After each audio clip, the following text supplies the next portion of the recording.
नमस्कार, India TV देख रहे हैं आप। मैं हूं आपके साथ पवन नारा। कहानी कुर्सी की बात कर रहे हैं। आज चर्चा करने के लिए हमारे पास समीर चौगांवकर जी हैं, वरिष्ठ पत्रकार हैं। आरती टिक्कू जी हैं, वरिष्ठ पत्रकार हैं। और सबसे पहली जो खबर आज हमारे पास है वो प्रधानमंत्री नरेंद्र मोदी बिरसा मुंडा की जन्मस्थली पहुंचे हैं। उसके अलावा मध्य प्रदेश और छत्तीसगढ़ में आज चुनाव प्रचार का आखिरी दिन है। राजस्थान और तेलंगाना में भी चुनाव प्रचार जोरों पर है।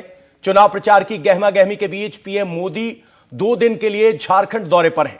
पीएम मोदी ने कल रात रांची पहुंचने के बाद 10 किलोमीटर लंबा रोड शो किया, तो आज वो भगवान बिरसा मुंडा की जन्मस्थली उलीहातू पहुंचे, जहां उन्होंने 24,000 करोड़ रुपए की जनजातीय मिशन की शुरुआत की।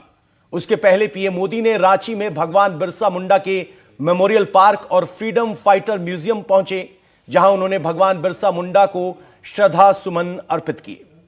पीएम मोदी ने विकसित भारत संकल्प यात्रा को हरी झंडी दिखाई और पीएम सम्मान निधि की 15वीं किस्त भी जारी की। पीएम मोदी ने झारखंड से कैसे चुनावी राज्यों के लिए मैसेज दिया है, पहले आपको वो सुनवाते। जो वंचित थे, हमने उन्हें वरीयता देना शुरू किया। जिन्हें सबसे दूर समझा जाता था, सरकार खुद चलकर उनके पास गई। जो दशकों से उपेक्षित थे, हमारी सरकार उनका संबल बनी, उनकी साथी बनी।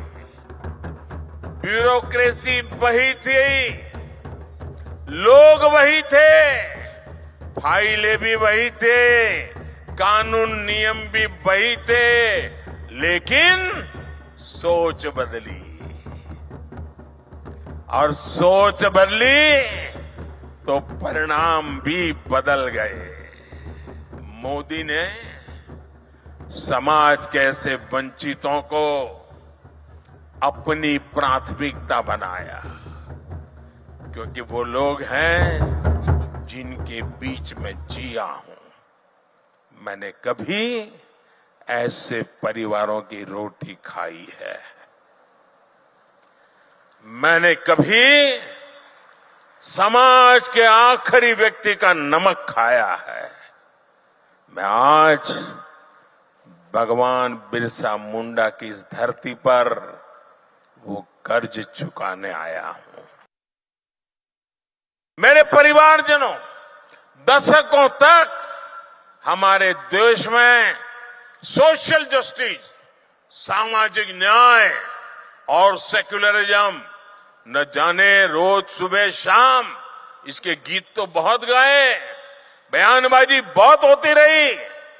सच्चा सेक्युलरिज्म तभी आता है जब देश के किसी भी नागरिक के साथ भेदभाव की सारी संभावनाएं खत्म हो जाए। सामाजिक न्याय का भरोसा तभी मिलता है जब सबको बराबरी से, समान भावना से सरकारी योजनाओं का लाभ मिले। दुर्भाग्य से आज भी बहुत से राज्यों में कई गरीब हैं जिनके पास योजनाओं की पर्याप्त जानकारी नहीं है। पीएम जनमन यानी पीएम जनजाति आदिवासी न्याय महाअभियान, सामाजिक न्याय जनरल बातें हुई, मोदी हिम्मत करके निकला है आदिवासी न्याय अभियान को लेकर के।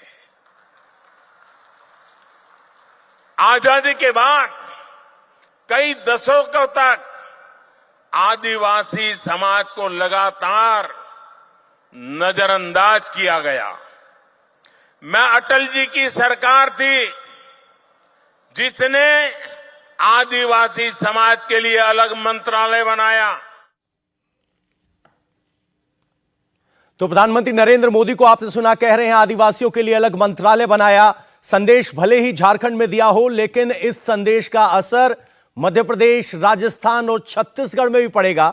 चर्चा करने के लिए समीर चौगांवकर जी, शुरुआत आपसे करते हैं। प्रधानमंत्री मोदी जब बोल रहे हैं कि उन्होंने आदिवासियों का नमक खाया है, आदिवासियों का रुझान 2014 और 19 में बीजेपी के लिए रहा भी है, लेकिन 2018 में एमपी में आदिवासियों ने कांग्रेस को चुना।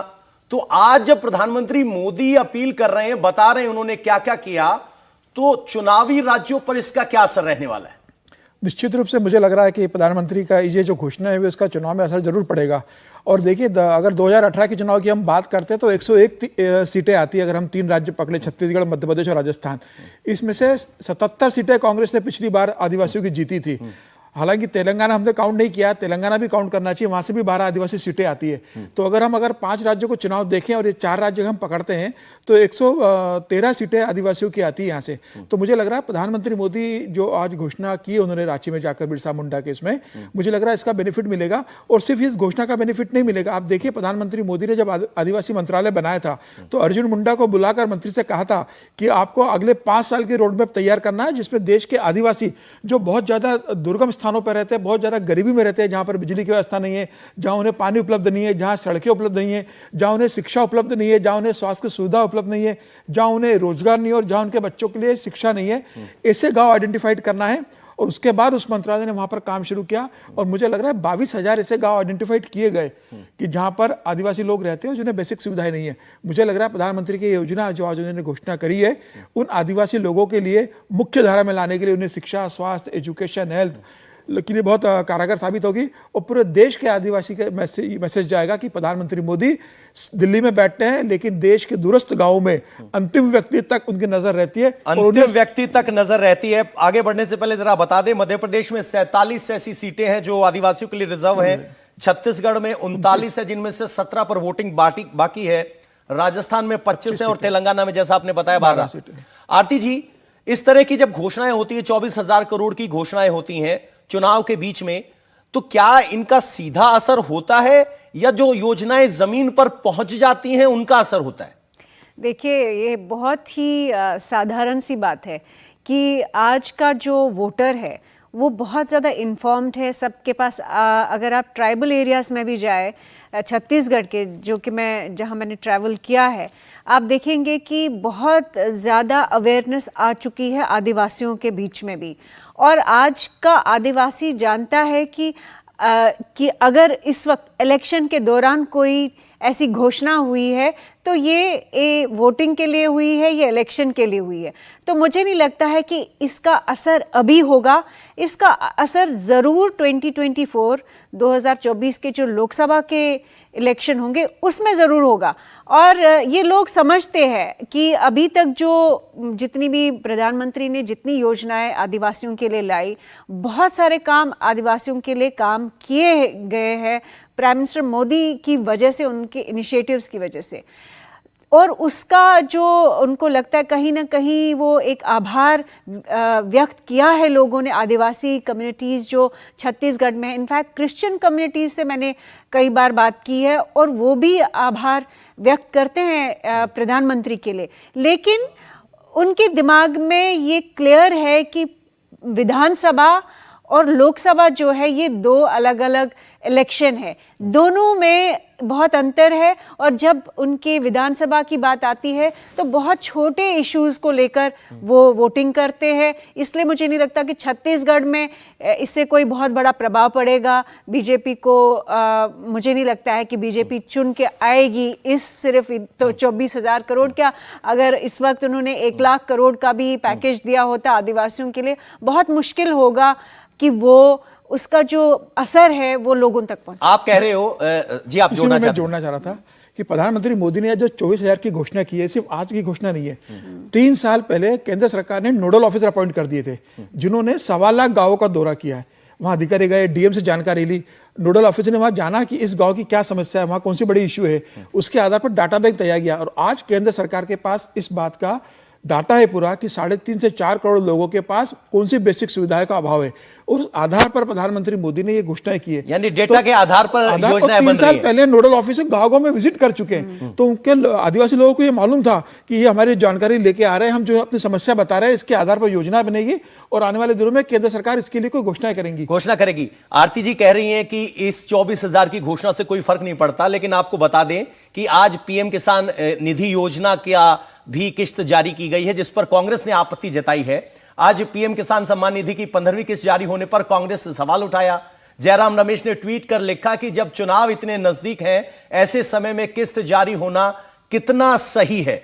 आप कह रही हैं कि योजनाओं से फर्क नहीं पड़ता, लेकिन एक योजना जो लगातार चल रही है, जयराम रमेश का आरोप है कि ये चुनावी लाभ के लिए इस किस्त की डिले हुई और ठीक चुनाव से पहले जारी हुई। देखिए, इस पे तो राजनीति बिल्कुल होगी। अगर कांग्रेस ने भी इस तरह की कोई योजना अभी कही होती, इनफैक्ट हर इलेक्शन में ऐसा होता है कि बड़े बड़े नंबर, बड़ी बड़ी पैकेजेस अनाउंस होती है और विरोधी जो है उसको क्रिटिसाइज करते हैं, तो कांग्रेस का तो अधिकार है वो कहने का।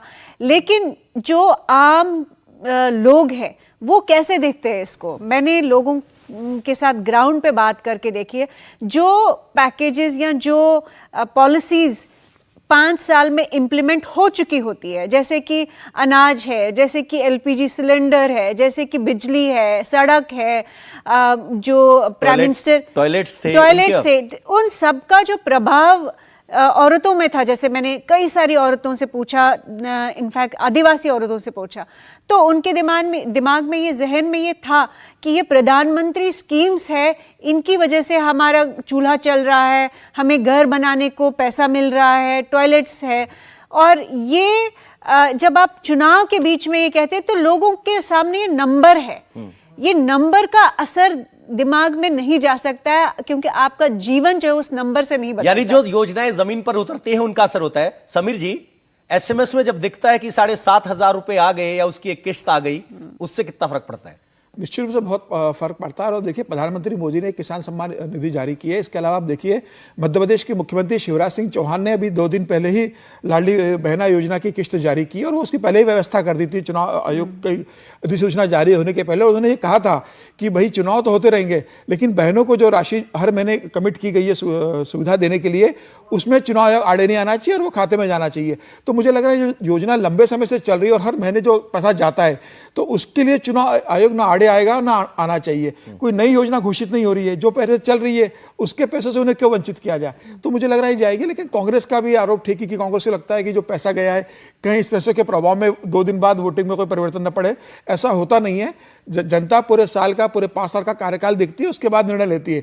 2 दिन के किसी किस्त आने से जनता अपना मत का विचार नहीं बदलती। कम से कम हमारे दोनों गैस इस बात को लेकर सहमत है कि योजना जब तक जमीन पर उतर ना जाए, लोग जांच परख ना कर ले, तब तक वो प्रभावित नहीं होते। भारतीय मतदाता बड़ा स्मार्ट है। एक फिगर ये है कि 2019 में 47 सीटें एसटी के लिए रिजर्व थी, शेड्यूल्ड ट्राइब के लिए, जिसमें से 31 बीजेपी ने जीती।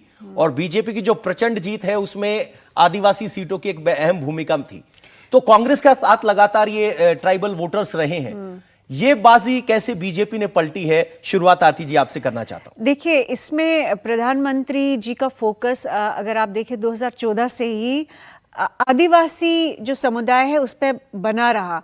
और जिस तरह की पैकेजेस अनाउंस, इनफैक्ट इन्होंने सही कहा कि ये 24,000 करोड़ की जो पैकेज है अभी की नहीं है, पहले की है। और ये जितना इन्वेस्टमेंट ट्राइबल एरियाज़ में हुआ, आज के डेट में आप जाएं ट्राइबल एरियाज़ में देखें कि सड़कें बनी हैं। कई, इनफैक्ट 2019 के इलेक्शंस में जब मैंने आदिवासी एरियाज़ में जाके लोगों से पूछा, तो उन्होंने कहा कि हमने पहली बार सड़क देखी अपने गांव तक, क्योंकि ट्राइबल एरिया बिल्कुल था ही नहीं, कनेक्टेड नहीं था। और जो कांग्रेस का ट्रेडिशनल बैस्टियन था आदिवासी एरिया, लेकिन माओइज्म की वजह से जो खौफ पैदा हुआ था आदिवासियों के बीच में, और खासकर छत्तीसगढ़, झारखंड, मध्य प्रदेश के जो स्टेट्स है, उसकी वजह से कांग्रेस ने इनफैक्ट कहीं ना कहीं वो लूज भी किया वो कंस्टिट्यूएंसी।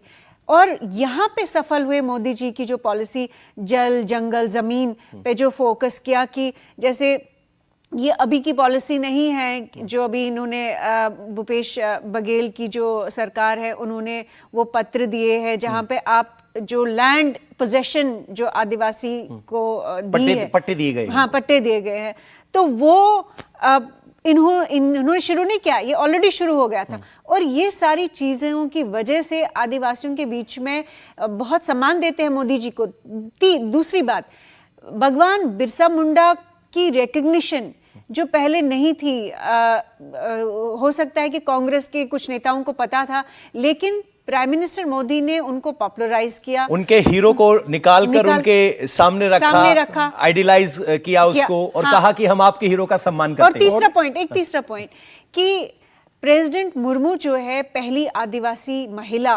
प्रेसिडेंट बनी भारत की, तो ये एक मैसेजिंग बहुत बड़े लेवल पर है, बड़े लेवल की मैसेजिंग है। एक कमेंट आगे बढ़ेंगे उससे पहले कमेंट आपसे जरूर लूंगा। द्रौपदी मुर्मू अगर राष्ट्रपति बनती हैं तो आदिवासी गौरव अस्मिता को वो सम्मान मिलता है जो बीजेपी की तरफ उन्हें खींच सके? निश्चित रूप से मिलता है। एक आदिवासी महिला को देश का राष्ट्रपति बनाना और सर्वोच्च पद पर बैठाना भारतीय जनता पार्टी की और प्रधानमंत्री नरेंद्र मोदी की एक दूरदृष्टि और एक उनको सम्मान दिया गया है। और देखिए, जब द्रौपदी मुर्मू राष्ट्रपति बने उसके बाद 22 और 23 जून को एक आदिवासी मीट आयोजित की केंद्र सरकार ने, और जिन आदिवासियों के लिए प्रधानमंत्री मोदी ने आज 25-24 हजार करोड़ की घोषणा की है, इस समुदाय के लोगों को 2 दिन के लिए राष्ट्रपति भवन में रुकने की व्यवस्था की गई। वो 2 दिन राष्ट्रपति भवन में रुके, उन्होंने राष्ट्रपति से मुलाकात की, उन्होंने अपनी समस्या को बताया, राष्ट्रपति से मुलाकात की। सबसे बड़ा पद अगर आदिवासियों को मिलता तो उसका असर होता है। मध्य प्रदेश में आज चुनाव का प्रचार का आखिरी दिन है। शाम 5 बजे प्रचार का शोर थम जाएगा। 14 नवंबर को वोटिंग है और 3 दिसंबर को तय हो जाएगा कि मध्य प्रदेश में इस बार किसकी सरकार बनेगी। शिवराज का राज लौटेगा या कमलनाथ फिर से सीएम की कुर्सी पर बैठेंगे। इस बीच केंद्रीय मंत्री नरेंद्र सिंह तोमर के वायरल वीडियो को लेकर एमपी का सियासी पारा हाई हो गया है। कांग्रेस लगातार बीजेपी पर हमलावर है। इस पूरे सियासी बवाल के बीच केंद्रीय मंत्री नरेंद्र सिंह तोमर ने बेटे के वीडियो पर चुप्पी साध ली है। इंडिया टीवी के एक्सक्लूसिव इंटरव्यू में नरेंद्र सिंह तोमर ने से 3 बार उनके बेटे को लेकर सवाल पूछा गया कि वीडियो में करोड़ों की लेन देन का सच क्या है, लेकिन तोमर इस मामले में कुछ भी कहने से साफ बचते दिखे। तो मध्य प्रदेश में आज प्रचार के आखिरी दिन की जोर आजमाइश से लेकर वीडियो कंट्रोवर्सी तक सब पर चर्चा करेंगे। लेकिन सबसे पहले आपको सुनवाते हैं कि बीजेपी ने प्रचार अभियान के फाइनल टच में क्या कहा है। कि कांग्रेस कई झूठी अफवाह फैलाएगी, झूठी पार्टी है। कोई कहती आदिवासियों की जमीन छीन लेगी। अरे कोई जमीन छीन सकता है? शिवराज सिंह चौहान के जिंदा रहते हुए तुम्हारी जमीन की तरफ उंगली उठा के भी कोई नहीं देख सकता। लेकिन कांग्रेस कई तरह के झूठ बोलेगी। अभी कई तरह के कह रहे हैं हम भी दे देंगे। तुमने आज तक कुछ दिया जो अब दोगे? अरे जब ये कांग्रेस की सरकार आई तो मेरी सब योजना बंद कर दी। और मेरी बहनों, अगर कांग्रेस आ गई तो ना तो लाडली बचेगी ना बहना बचेगी, ये योजना भी बंद कर देगी। और इसलिए कांग्रेस से सावधान रहना। बताओ मेरी बहनों और भाइयों, मैं कैसा काम कर रहा हूं, अच्छा कि बुरा? जोर से बताओ, अच्छा कि बुरा? तो शिवराज चौहान कह रहे हैं कि योजनाएं बंद कर देंगे और कांग्रेस अफवाह फैला रही है। सर, आज चुनाव प्रचार का आखिरी दिन है, क्या आपको अंडरटोन सुनाई दे रही है? क्या कोई एक मुद्दा ऐसा बन पाया जिस पर यह चुनाव तय हो रहा है या बिखराव है मुद्दों का? देखिए, 2 बड़े दल जो हमेशा मध्य प्रदेश में आपस में टकराते रहे, भारतीय जनता पार्टी, कांग्रेस, दोनों के पास इस बार सत्ता को लेकर बड़ा तगड़ा संघर्ष हो रहा है। 2018 के अंदर आप देखेंगे 0.03% वोट केस में, मतलब 47,000 वोट भारतीय जनता पार्टी को ज्यादा मिले थे, लेकिन 5 सीटें भारतीय जनता पार्टी को कम मिली थी। 109 सीटें भारतीय जनता पार्टी को मिली थी और 114 कांग्रेस को मिली थी, और कांग्रेस ने निर्दलीयों के साथ सरकार बना ली थी। लेकिन बाद में ज्योतिरादित्य सिंधिया के बाद सबको पता है कि कांग्रेस बीजेपी की सरकार बन चुकी है। आज की स्थिति में भारतीय जनता पार्टी और कांग्रेस के बीच वहां कांटे की टक्कर है। लेकिन मुझे ऐसा लग रहा है कि पिछले 3.5 साल के अंदर शिवराज सिंह सरकार ने जिस हिसाब से वहां परफॉर्मेंस दिया है, जमीन पे काम किया है, संगठन ने अपना काम किया है, राष्ट्रीय स्वयं संघ ने जमीन स्तर पर काम किया है, और अमित भाई शाह ने जो संगठन जहां वर्क किया है, प्रधानमंत्री मोदी ने जिस हिसाब से रैलियां की है, और शिवराज सिंह चौहान की जो लोकप्रिय योजना रही है लाडली बहना बार-बार कह रहे हैं बंद हो जाएगी। की है उन्होंने अंदर बच्चों के लिए, महिलाओं के लिए कई योजनाएं शुरू की है। तो मुझे लग रहा है इन योजनाओं का बहुत असर होने वाला है जमीनी स्तर के ऊपर। और जहां कांग्रेस को एकजुट होकर लड़ना था, वहां पर दिग्विजय सिंह और कमलनाथ के बीच जो कपड़े फाड़ का एक जो वीडियो आया था, उसके बाद से मुझे लग रहा है कि कांग्रेस बहुत बिखरी रही। कांग्रेस से बहुत ज़्यादा बागी भी मैदान के अंदर है। हालांकि बीजेपी से भी कुछ उम्मीदवार बागी मैदान में, लेकिन 35 के करीब बागी उम्मीदवार कांग्रेस से मैदान के अंदर है, जो कांग्रेस के उम्मीदों को नुकसान पहुंचा सकते हैं। मुझे ऐसा लग रहा है 39 बीजेपी के भी बागी हैं सर, आप उनको क्यों भूल रहे हैं? 39 बीजेपी के बागी है, लेकिन 39 बीजेपी के बागियों में से इतने मजबूत नहीं है कि भारतीय जनता पार्टी का संगठन बहुत मजबूत है। वहां संगठन बहुत प्रभावशाली रहता है, कांग्रेस के अंदर व्यक्ति बहुत प्रभावशाली रहते हैं। तो ऐसे में कांग्रेस के जो उम्मीदवार खड़े हैं वो ज्यादा डैमेज करेंगे compare to Bharatiya Janata party. ये बड़ी बात कही आपने कि कांग्रेस में चेहरा प्रभावी रहता है, बीजेपी में। अमित भाई ने ये बहुत स्पष्ट कहा था मध्य प्रदेश में दौरे के समान कि नाराज फुफाओं को मनाने की जरूरत नहीं है ज्यादा। संगठन चुनाव लड़वाता है, संगठन चुनाव जितवाता है, संगठन को काम करना है। तो भारतीय जनता पार्टी का संगठन बहुत प्रभावशाली है। मुझे लग रहा है भारतीय जनता पार्टी संगठन चुनाव लड़वाता है। आरती जी, अब की बार शिवराज जी जरा पीछे नजर आए हैं, चेहरा उनका पीछे खींचा गया है।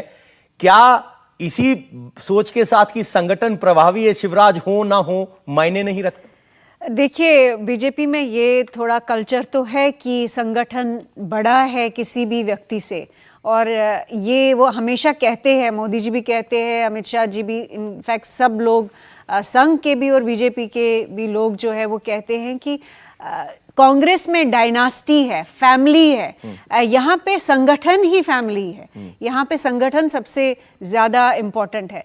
लेकिन मुझे लगता है कि शिवराज सिंह चौहान अगर वापस जीत के आते हैं तो वो बिल्कुल अपने बल पे आएंगे। उन्होंने जो काम किया है, ये लाडली बहना की जो स्कीम है, ये ऑलरेडी लोगों को मालूम है, औरतों में, महिलाओं में ये ऑलरेडी मालूम है कि ये स्कीम है, वो उसको इस्तेमाल कर रहे हैं। तो मुझे नहीं लगता है कि ये सिर्फ संगठन की बात है। यहाँ शिवराज सिंह चौहान, शिवराज का भी अपना एक ऑरा है। एक सवाल है। यहाँ पे और बनता है कि अब की बार 6 सांसदों को मैदान में उतारा गया और कहा गया कि बड़े नेता आए हैं, 6 इलाकों से 6 मुख्यमंत्री पद के दावेदार। अब चुनाव प्रचार सिमट गया है आखिरी दिन में। कितना असर रहा, नेगेटिव रहा कि पॉजिटिव रहा? शुरुआत में जरूर कहा था कि बीजेपी हताश है इसलिए धुरंधरों को मैदान में उतार रही। बिल्कुल, मुझे नहीं लगता है कि बहुत आसान है मध्य प्रदेश या छत्तीसगढ़ या कोई भी स्टेट बीजेपी के लिए इतना आसान जीत नहीं है, केक वॉक नहीं है। एंटी इनकम्बेंसी एक मेजर फैक्टर है। कोई भी आप स्टेट लीजिए, एक एंटी इनकम्बेंसी फैक्टर आपको मिलेगा।